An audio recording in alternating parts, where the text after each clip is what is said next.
911, what's your emergency? We got a fire here on Gilmore Road. Okay, where at? House fire? Tampa Fire Rescue, what is the address? Oh my God, Miss, I need help. It's a fire in the kitchen. I can't. It's filling the house up with smoke.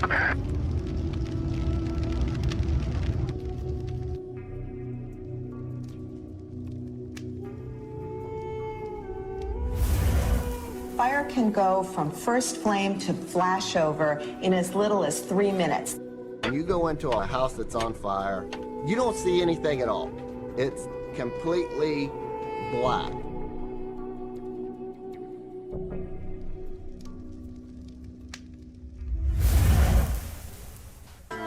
Tonight, a warning that could change the way you think about fire safety in your home. You might not have as much time to escape from a fire as you think. As plastics burn off 3 and 4 times faster than wood does, it's really shortening our escape time. Hollywood tends to portray fire as something that you can get next to, doesn't make a whole lot of smoke, you got time to look for this, get your favorite thing out, do that, and then get out. And that's simply not true in the real world. That's a fully involved, smoke-filled room. When firefighters get into that kind of thing, they're always in masks. Without them, within the first 2 or 3 breaths, they'd be immobile. When it changes from a smoldering state to a flaming state, you have a matter of seconds.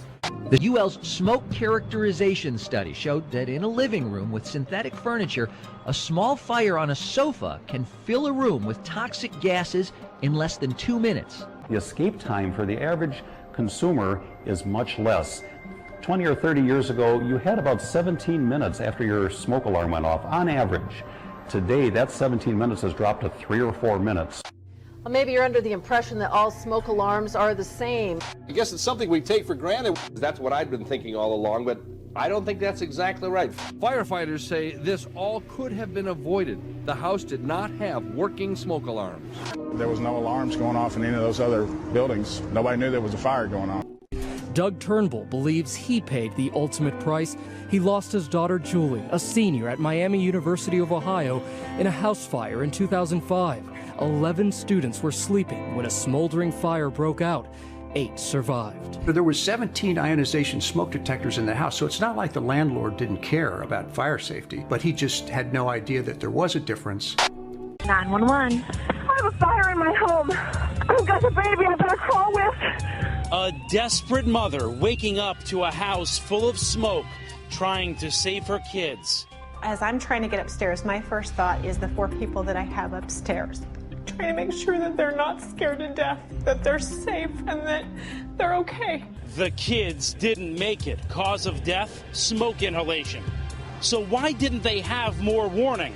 After all, Amanda Deputy says the house had working smoke detectors. We put fresh batteries in the smoke detectors. We pushed the test button, so I knew they worked. And then when it was time, they never went off.